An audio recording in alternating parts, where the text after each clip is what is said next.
For the second time in as many weeks, Donald Trump has backed away from an unpopular policy. Last week, it was Greenland. This week, the ICE operation in Minneapolis, where federal agents killed yet another protester. But it is also true that once he gets an idea in his head, tariffs, for example, the idea doesn't go away. So will he come back to the notion of invading the sovereign territory of Denmark? And will he escalate tensions once again in Minneapolis? We'll discuss this and more next. This is Washington Week with The Atlantic. Corporate funding provided by... In 1995, two friends set out to make wireless coverage accessible to all. With no long-term contracts, nationwide coverage, and 100% U.S.-based customer support. Consumer Cellular. Freedom calls. Additional funding is provided by Koo and Patricia Ewan for the Ewan Foundation, committed to bridging cultural differences in our communities. Sandra and Carl DeLay Magnuson, Rose Herschel and Andy Shreves, Robert and Susan Rosenbaum, Charles Hamowy through the Charles Hamowy Fund, Steve and Marilyn Kerman, Leonard and Norma Chlorfine, and by contributions to your PBS station from viewers like you. Thank you. Once again, from the David M. Rubenstein studio at WETA in Washington, Editor-in-Chief of The Atlantic and moderator, Jeffrey Goldberg. Good evening and welcome to Washington Week. We have a lot to talk about tonight. It's been another semi-hallucinatory week in America. Just yesterday, the former CNN anchor Don Lemon was arrested for covering a protest inside a church in Minneapolis. We'll talk about the First Amendment implications of that. And even stranger, you'll never guess who showed up at the Fulton County, Georgia Election Center with the FBI. Okay, I'll tell you. Tulsi Gabbard, the Director of National Intelligence. Gabbard and the FBI are on the hunt for proof that the 2020 election was stolen from Trump. Soon after Gabbard showed up, and by the way, could you imagine any previous administration in which the Director of National Intelligence or the Director of the CIA involved him or herself in domestic law enforcement related to elections? Donald Trump reposted a claim on his social media platform that Italian military satellites had been used to hack into U.S. voting machines to help Joe Biden. Completely normal stuff. With me to talk about these issues and everything else, Susan Glasser is a staff writer at The New Yorker. Stephen Hayes is the editor of The Dispatch. Zolan Kanno-Youngs is a White House correspondent at The New York Times. And Toluse Olorunnipa is a staff writer at The Atlantic and the co-author of His Name is George Floyd, One Man's Life and the Struggle for Racial Justice. Thank you all for being here. First, everybody take a guess. How many military satellites does Italy own? I don't know the answer. I just thought maybe somebody would know. I'm still trying to unravel the Italian military satellite component of this, but I feel, I can say that in early 2026, I feel it's not the last time we're going to hear about the Italian military satellites that stole the 2020 election. Sorry, I just had to get in the middle of the night on social media from the president. We'll hear about it not just in the middle of the night. We're going to hear about it in daylight hours too, I think. You know, it's a Rudy Giuliani deal, I'm afraid. Does that hark back all the way to Giuliani? We'll devote a special show to Italian satellite technology. Let's go to Minneapolis first. So Bovino is out, Homan is in. Is this a change in tone or a policy change? A brief change in tone, right? The president over the weekend was getting calls from his political allies after his top administration officials put out statements blaming the victim of this shooting, using terms like domestic terrorism, assassin. And he was getting calls from his allies who were saying, this operation does not look good for you. These images, this is not good for you politically. That's what moved him to pull back and at least briefly say that he was interested in de-escalation, right? That was the middle of the week. Then, in the middle of the night last night, around 1:26 a.m., he posts on Truth Social, once again attacking the victim of this shooting, using terms like insurrectionists as well. This is after the second video of Alex Preddy from 11 days prior from the shooting came out.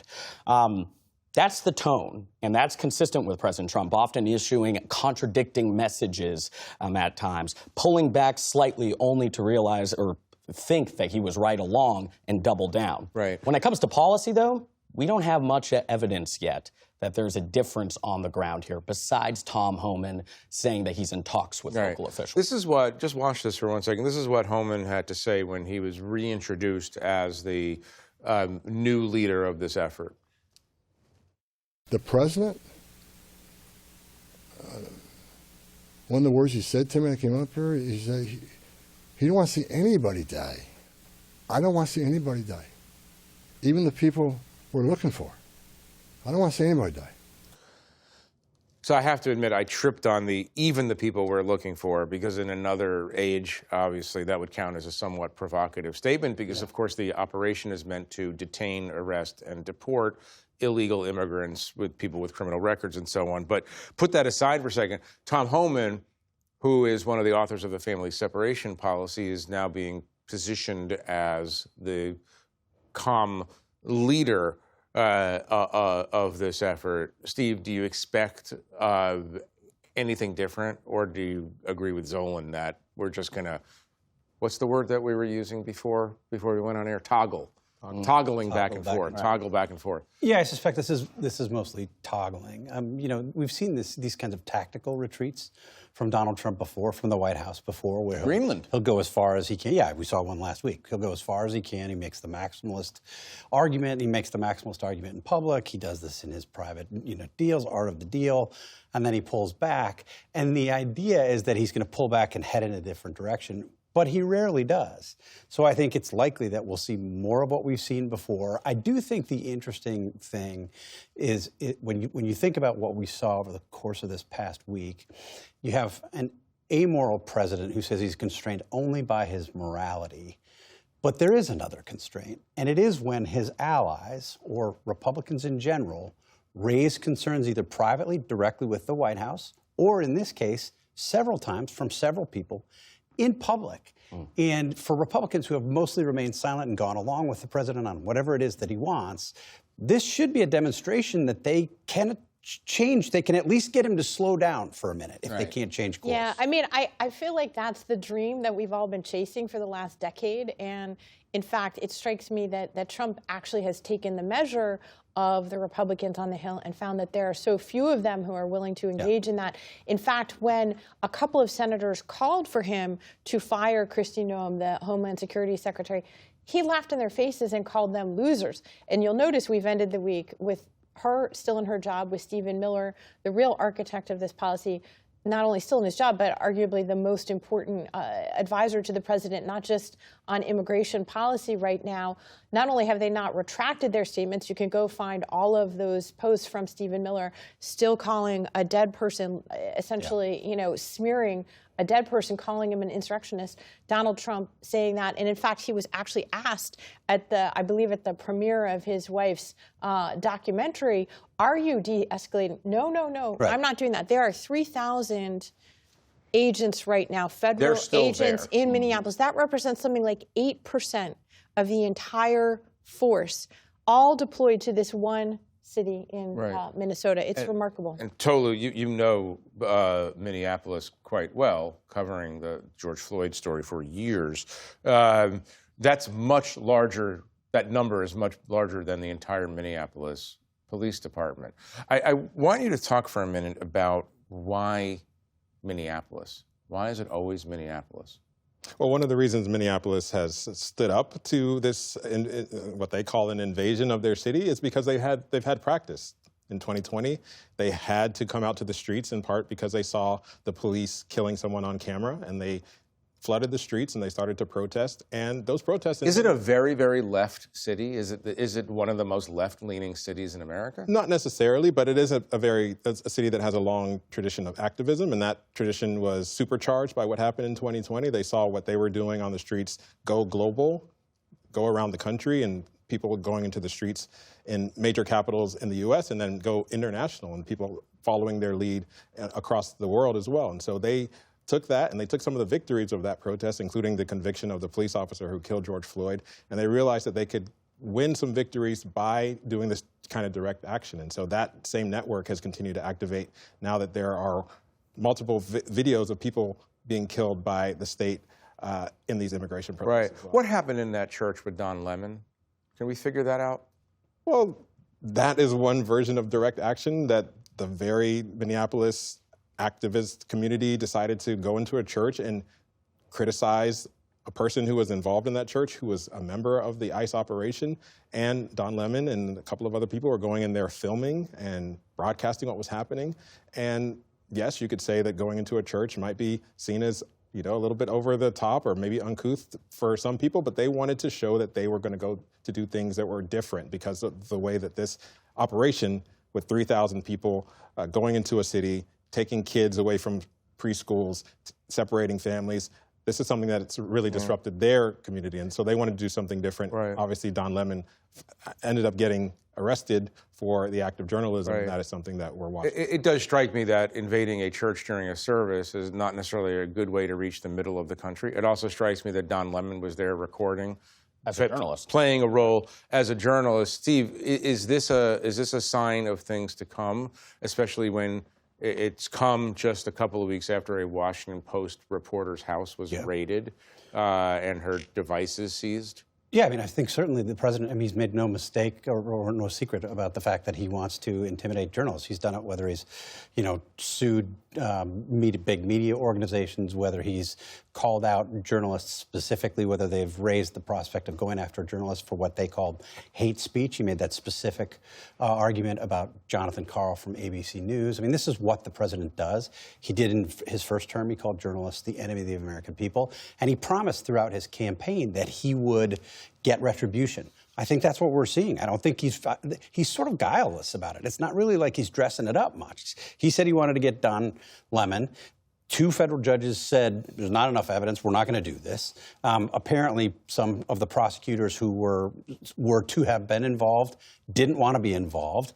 And they went and got Don Lemon anyway on basically manufactured charges. I want to make note of 2 extraordinary statements, extraordinary by the standards of any other previous administration. The first was a post from Pam Bondi, the Attorney General, who wrote, "At my direction," and I think those are the 3 words that I focused on.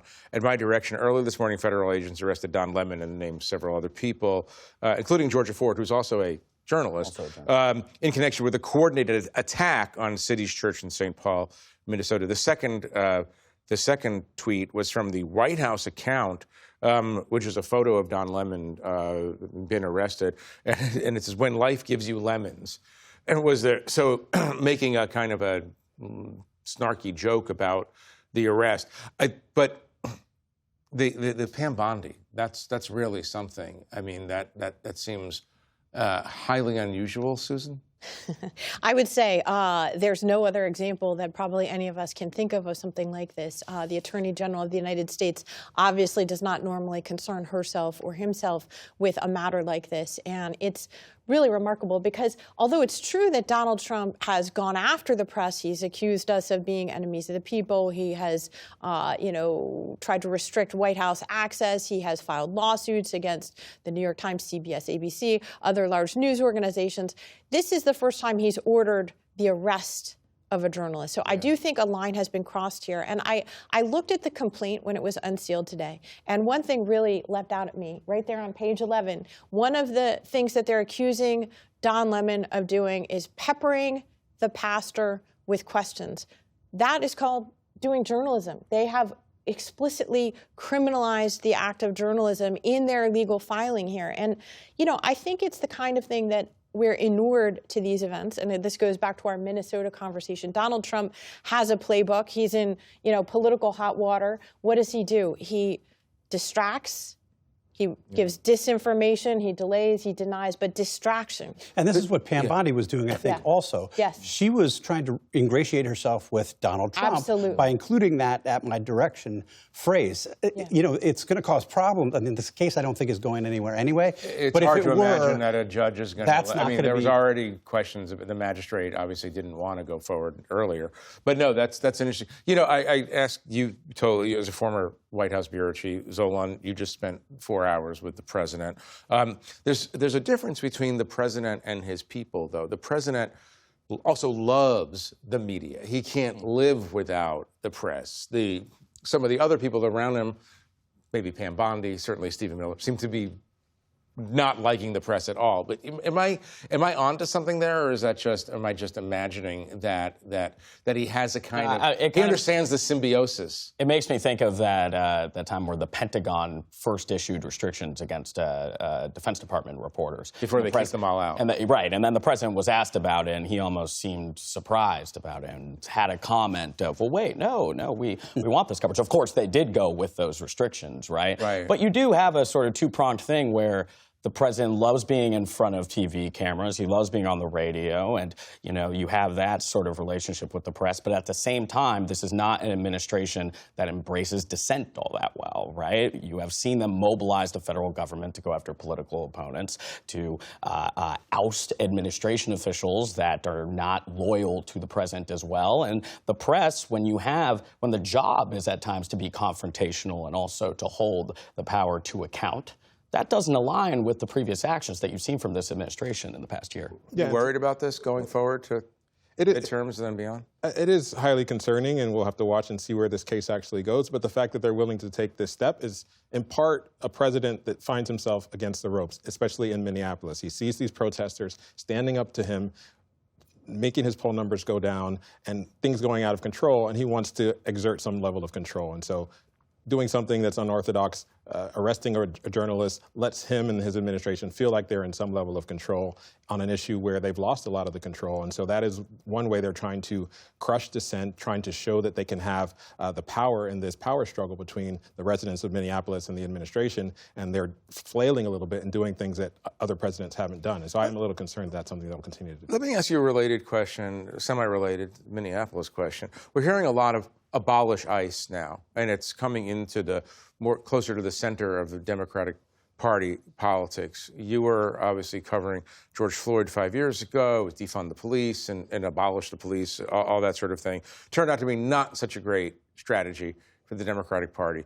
Are you sensing any kind of qualms in the mainstream Democratic Party that we can't let this go too far, that actually most Americans want immigration enforcement? Yeah, the specter of the George Floyd protests and the folks that were trying to push the party to the left and calling for defund the police because they felt all this momentum from those protests. And we saw the backlash. We saw how that did not work out electorally. And so that is sort of over and above what we're seeing with these protests, specifically when it comes to the policy implications of them. I don't see very many Democrats saying that abolish ICE is where they want to go, but they do want to rein in this agency. And they do realize that the public support for Donald Trump's immigration policies has gone through the floor because of these operations in Minneapolis. And so they do want some changes and some reforms to the operation, even if they're not calling it. And yet the base is highly activated and wants to double down right now. That's a problem with Trump.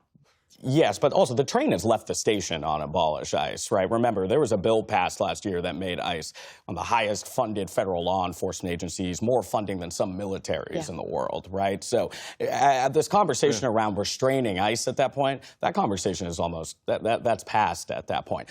In terms of the politics of immigration here, I don't know if what's happening in Minneapolis is even in the world of a conversation of the politics of immigration. You've had 2 American citizens been shot, right? What's factoring into the changing poll numbers here is I don't know if Americans are viewing what's happening in Minneapolis in the same way as the president talking about the border, right? Well, or talking about mass deportations. I think this is a really important point because it's true that Trump's policies are now very unpopular. But if you actually look at his approval numbers, there's new polls out this week, for example, a Fox News poll.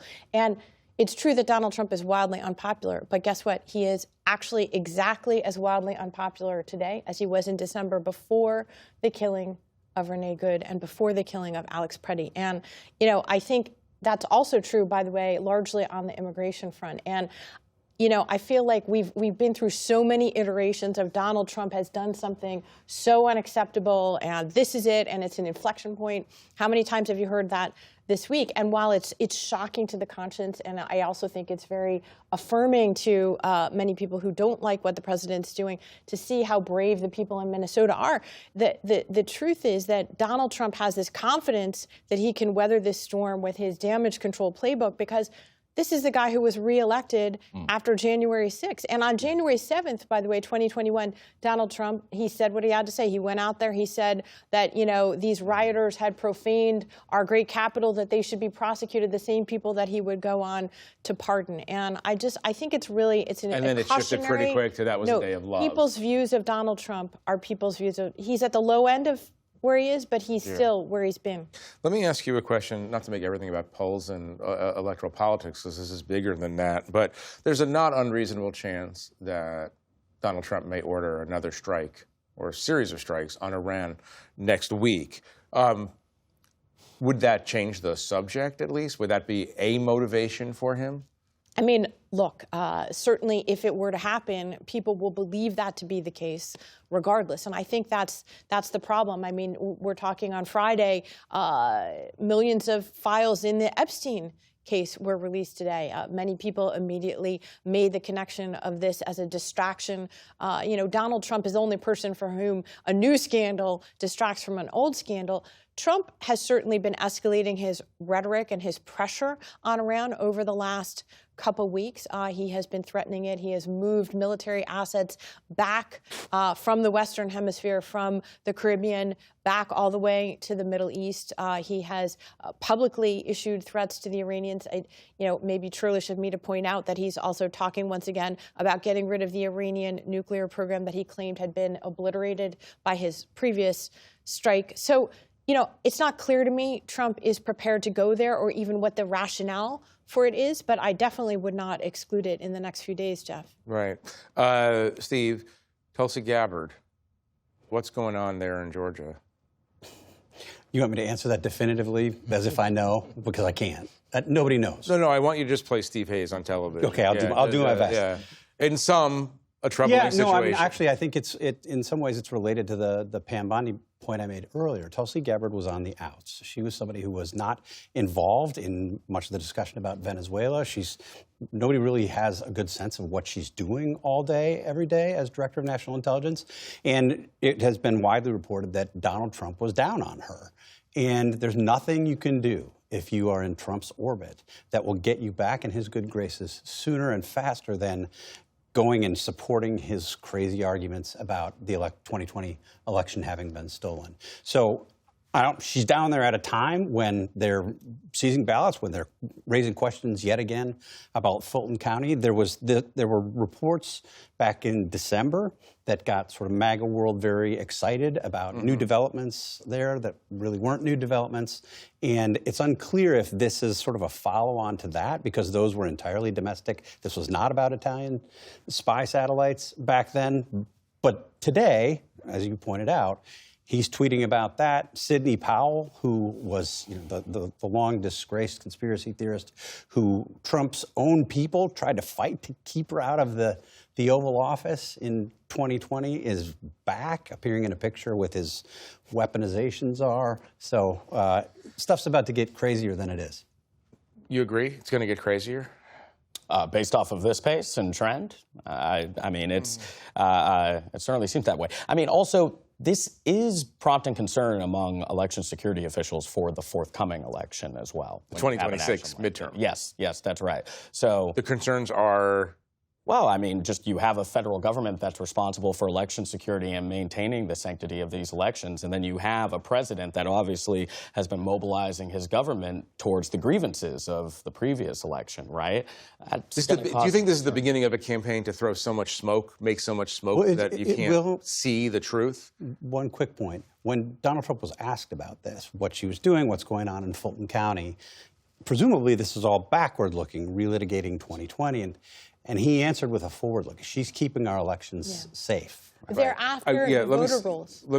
Susan, let me ask you, it'll be our last question, I'm sorry to say, because I guess we'll spend the weekend reading the Epstein files and learning about Italian satellite technology. But let me stay on this.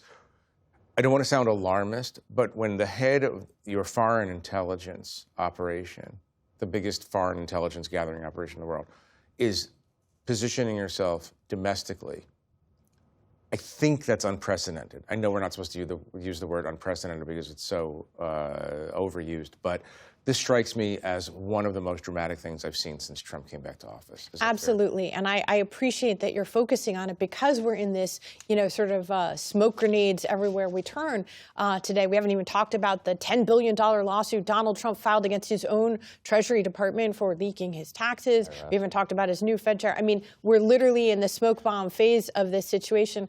I think you're right, Jeff. It's another line that has been not only gone over but obliterated today, and it's going to come back. We're not done talking about it. Right. Well, we'll talk next week about the Fed and Epstein and Venezuela. Remember Venezuela? Yeah. But we're going to have to leave it there for now. I want to thank our guests for joining me, and thank you at home for watching us.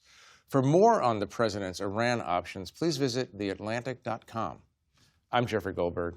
Good night from Washington. Corporate funding for Washington Week with The Atlantic is provided by Consumer Cellular. Additional funding is provided by Ku and Patricia Ewan for the Ewan Foundation, committed to bridging cultural differences in our communities. Sandra and Carl DeLay Magnuson, Rose Herschel and Andy Shreves, Robert and Susan Rosenbaum, Charles Hamowy through the Charles Hamowy Fund, Steve and Marilyn Kerman, Leonard and Norma Chlorfine, and by contributions to your PBS station from viewers like you. Thank you.